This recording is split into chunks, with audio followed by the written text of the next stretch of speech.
మనం ఇప్పుడు శృంగేరిలో ఉన్నాము. ఇది చతురామనాయపేటలో దక్షిణామనాయపేటమైనటువంటి శారదాపీఠం. ఇది శారదాంబ ఎంట్రన్స్ ద్వారం, మా ప్రవేశ ద్వారం. ఇది మహాద్వారం. దీనికి కలశాలు పైన 9 కలశాలు ఉన్నాయి. ఇక్కడి నుంచి ఇలా ముందుకు వచ్చిన వెంటనే ఇవన్నీ స్వామివారి అధిష్టానాలు, సుబ్రహ్మణ్యుడు ఇత్యాది దేవతలన్నీ కూడా ఉంటారు. 33 పీఠాధిపతిగా ఇప్పుడు ఉన్నవారు ఉన్నారు. ఈ 33 మంది పీఠాధిపతులు కూడా ఇక్కడ అధిష్టానాలు ఉంటాయి. అధిష్టానం అంటే సన్యాసులు కాబట్టి వారికి సమాధి చేస్తారు. ఆ సమాధి పైన శివలింగాన్ని ప్రతిష్ఠిస్తే దాన్ని అధిష్టానం అని అంటారు. ఇంకా మనకు ఇప్పుడు ఎదురుగుండా కనపడుతున్నటువంటిది శృంగేరిలో అత్యంత ప్రధానమైనటువంటి దేవాలయం. ఈ దేవాలయాన్ని శంకరనారాయణ దేవాలయము అంటారు. ఇది పూర్వనామధేయం. ఇది ఎప్పుడు అంటే 10వ పీఠాధిపతి అయినటువంటి విద్యాతీర్థ మహాస్వామి వారు ఉన్నంత వరకు కూడా ఈ దేవాలయం యొక్క పేరు శంకరనారాయణ దేవాలయం. కానీ ప్రస్తుతము ఈ దేవాలయం యొక్క పేరు విద్యాశంకర దేవాలయం. ఈ పేరు ఎందుకు మార్చవలసి వచ్చింది అని అంటే చెబుతాను. ఇదే ఈ గుడిలో ప్రత్యేకత.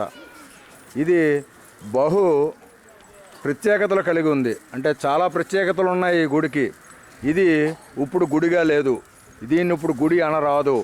కానీ గుడి అనే పేరు రాశారు గురువులు కాబట్టి మనం ఒప్పుకుందాం. కానీ ఇది విద్యాతీర్థ మహాస్వామి వారి అధిష్టానం కూడా ఇదే. అది ఎలాగా అంటే ఆయన 10వ పీఠాధిపతిగా ఉండి శిష్యులకందరికీ కూడా ఈ మందిరంలో వెళ్ళి నేను ధ్యానం చేసుకుంటాను, నేను బయటకు వచ్చే వరకు కూడా తలుపులు తీయవద్దు అని చెప్పి లోపలికి వెళ్ళి తలుపులు వేసుకుని ధ్యానం చేస్తూ ఉండిపోయారు. అలాగా 1 రోజు కాదు, 2 రోజులు కాదు, నెలలు కాదు, సంవత్సరాలు ఉండిపోయారు. 12 సంవత్సరాల పాటు వీళ్ళు సరిగా చూస్తూనే ఉన్నారు. కానీ స్వామి రాలేదు. కానీ 13వ సంవత్సరం వచ్చే టైంకి 12వ సంవత్సరంలో వారికి అనుమానం వచ్చి తలుపు తీశారు. ఆ తలుపు తీసేటప్పటికి అక్కడ విద్యారణ్యుల వారి బదులు శివలింగము కనపడింది. అంటే సజీవ సమాధి అయినట్టుగా ఆయన శరీరం దొరికినటువంటి దాఖలా కూడా లేకుండా ఆయన తపస్సు చేసుకునేటటువంటి చోటులో శివలింగము ప్రత్యక్షమై ఉంది. కాబట్టి అప్పటి నుంచి దీన్ని విద్యాశంకర దేవాలయము అన్నారు. ఇది అత్యున్నతమైనటువంటి విశేషమైనటువంటి స్థలం. అంతటి మహాత్ములు ఇక్కడ పీఠాధిపతులందరూ కూడా, ఒక్కొక్క పీఠాధిపతి చరిత్ర మనం చెప్పుకోవాలనుకుంటే చాలా సమయం పడుతుంది. ఇంక ఈ దేవాలయంలో ఇంకొక ప్రత్యేకతమైనటువంటి ఒక విశేషం ఏమిటి అంటే ఇక్కడ ముఖమండపంలో 12 స్తంభాలు ఉంటాయి. ఈ 12 స్తంభాల పైన మనం యొక్క చెప్పుకునేటువంటి మేషం మొదలుకొని మీనం వరకు చెప్పుకునేటటువంటి 12 రాసులు, మన గ్రహగతులను బట్టి మన జాతకం ఎలా ఉంటుందో గోచార రీత్యా తెలుపుకునేటటువంటి రాసులు 12 ఏవైతే ఉన్నాయో ఈ ఒక్కొక్క స్తంభము ఒక్కొక్క రాశి. అది ప్రత్యేకతగా మనకి అది అర్థమయ్యేటట్టుగా ప్రతి స్తంభం మీద రాశి యొక్క సింబల్ గుర్తు. అంటే మేషం అంటే మేషమని మేక బొమ్మతోటి, మిథునం అంటే 2 మనుషులు, తేలు వృశ్చికం అంటే తేలు, కర్కాటకం అంటే పీత, ఈ రకంగా ఏవైతే కుంభం అంటే కుంభం పట్టుకున్నటువంటి మనిషి, ఇలాగ మనం 12 రాసుల యొక్క సింబల్స్ ఏవి ఉన్నాయో ఆ స్తంభాల పైన ఆ సింబల్స్ చెక్కబడి ఉన్నాయి. అంటే ఇది ప్రదక్షిణగా మనం దర్శనం చేసుకుని బయటకు వచ్చేటప్పటికి ఆ 12 రాసుల వారికి కూడా ఆ 12 రాసుల యొక్క ఉత్తమ ఫలితాలు మాత్రమే మనం పొందే అవకాశం ఇక్కడ లభిస్తుందనేది ప్రత్యేకతగా మనం అర్థం చేసుకోవాలి.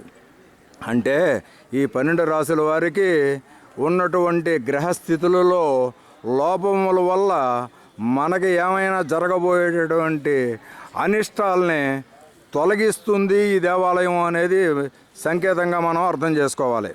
ఇంకపోతే తర్వాతది విద్యాతీర్థ విద్యా గణపతి అనేటటువంటి గణపతి ఆలయం ఉంది. ఆ గణపతి ఆలయం, ఆ గణపతిని దర్శనం చేసుకుంటాం. ఆ గణపతి పేరు విద్యా గణపతి.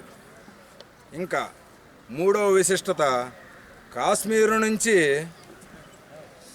సాక్షాత్తు ఆది శంకరాచార్యుల వారు తెచ్చినటువంటి శారదాదేవి విగ్రహం ఈ ఆలయంలోనే ఉంది. అందరూ చూడవచ్చు.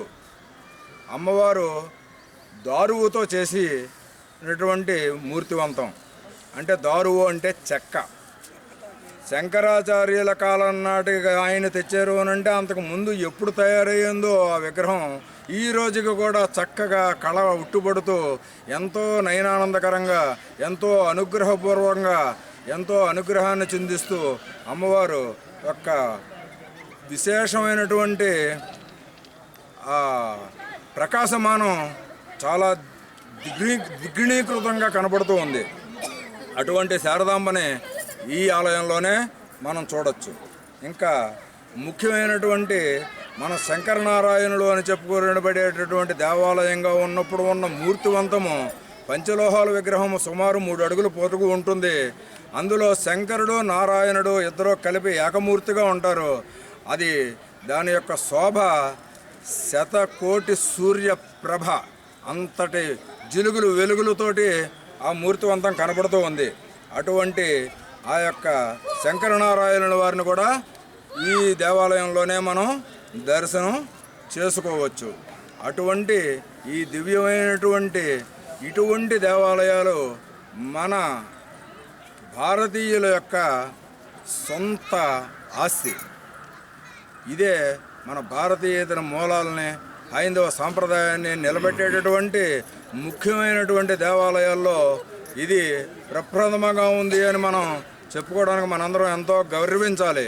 కాబట్టి ఆ శంకరులు ఇటువంటి దేవాలయాన్ని మనకు అందించారు. కాబట్టి ఆ శంకరులకి మనం కృతజ్ఞతగా శంకరనామాన్ని చేపిద్దాం. శంకర శంకర జయ జయ శంకర, శంకర శంకర జయ జయ శంకర. ఇక దీనికి పక్కనే తుంగా నది ఉంది. ఈ తుంగా నదిలో ఒక పీఠాధిపతి ఆయనంతటా ఆయనగా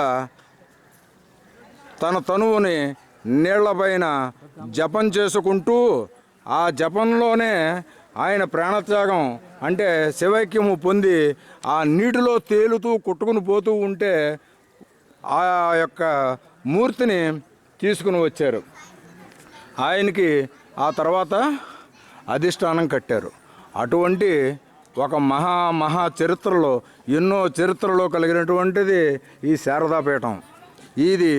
ఈ శారదాపీఠం ఇక్కడి నుంచి మనం బయలుదేరి ఇలా వెళ్తే ఈ గురునివాస్ అనేటటువంటి ఎప్పుడు ప్రజెంట్ ఎప్పుడు ఉన్నా కానీ ఆ ఉన్నటువంటి మహాస్వాముల యొక్క నివాసము, పూర్వ మహాస్వాముల యొక్క అధిష్టానాలు ఈ బ్రిడ్జి మీద నుంచి అలా బయటకు వెళ్తే అవతల పక్కన కనబడతాయి.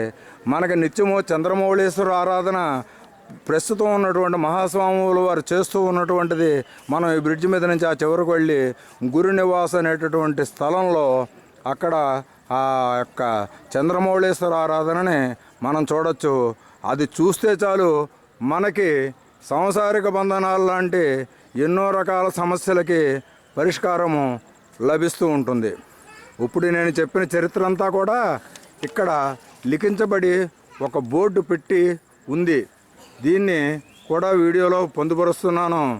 అందరూ దీన్ని కూడా చదివి ఈ యొక్క భారతీయతను, సనాతన ధర్మాన్ని, ఆ గొప్పతనాన్ని అందరూ ఆస్వాదించి అనుగ్రహించి ఈ యొక్క స్వాముల యొక్క అనుగ్రహాన్ని అందుకుంటారనే ఉద్దేశంతో ఈ వీడియో చేస్తూ ఉన్నాను. ఇక్కడ ఈ దేవాలయంలోనే మనం విద్యాగణపతిని, స్వామివారి యొక్క అధిష్టానాన్ని, తర్వాత శారదాదేవిని చెప్పుకున్నాం. ఇక్కడ అంతకు ముందు ఉన్నటువంటి మూర్తివంతాల్లో దుర్గాదేవి మూర్తి ఒకటి ఇక్కడ దర్శనమిస్తుంది. దుర్గా అమ్మవారు కూడా ఈ దేవాలయంలో ఉన్నారు. దీనికి ఎన్నో వేల సంవత్సరాల చరిత్ర ఉంది. అప్పటి నుంచి ఇప్పటి వరకు కూడా ఏ తేడా లేకుండా కూడా ఉంది. ఇదే విషయంలో చెప్పుకోవాలి అంటే ఇక్కడ ఇంకొక గొప్పతనం ఉంది. అదేంటి అంటే తురుష్కుల నాటి కాలంలో దేవాలయాలన్నీ ధ్వంసం చేసేటటువంటి ప్రక్రియ సమయంలో అప్పుడు పీఠాధిపతి, ఎన్నో పీఠాధిపతి నాకు గుర్తులేదు కానీ పీఠాధిపతి పేరు విద్యారణ్యుల వారు అనుకుంటాను, లేకపోతే నృసింహ భారతి, వీరిద్దరిలో ఎవరో ఒకరు అయి ఉండొచ్చు. వారు ఇక్కడ కొండపైన ఒక దేవాలయం ఉంది. ఆ దేవాలయంలో ఒక స్తంభం పైన వినాయకుని యొక్క మూర్తివంతాన్ని గీశారు పసుపుతోటి. అది ఎవరు చెక్కకుండా వినాయకుడి మూర్తి శిల్పంగా మారి ఆ తర్వాత ఆ వినాయకుడే ఈ క్షేత్రాన్ని ఎవరు చూడలేని, అంటే ధ్వంసం చేసి పాడు చేసి నమ్మకం లేనటువంటి వాళ్ళు ఎవరైతే ఉన్నారో వాళ్ళని ఎవరిని కూడా ఈ శృంగేరి స్థలంలోకి ఆయన రానివ్వకుండా కాపాడగలిగినటువంటి చోటు ఉంది. ఆయనే ఇక్కడ తోరణ గణపతిగా పిలువబడతారు. ఇక్కడ శారదాంబ ఉంది. ఆ శారదాంబకి మనం విన్నవించుకొని మన కోరికని ఈ శారదాంబకి చెబితే అక్కడ మహాస్వాముల వారికి ఆ శారదాంబ ఆ కోరికను విన్నవిస్తుంది. ఆయన అనుగ్రహం చేస్తారు మనకి. అది కూడా ఇక్కడ ప్రత్యేకత. ఇటువంటి స్థలము కానీ ఇటువంటి పురాణ ప్రసిద్ధమైనటువంటిది కానీ ప్రస్తుతం ఇప్పుడు కూడా మనకి ఎల్లప్పుడూ స్వామివారి అనుగ్రహంతో ఇంతటి అనుగ్రహం పొందేటటువంటి స్థలం నభూతో నభవిష్యతి. జై శంకర. జై జై శంకర.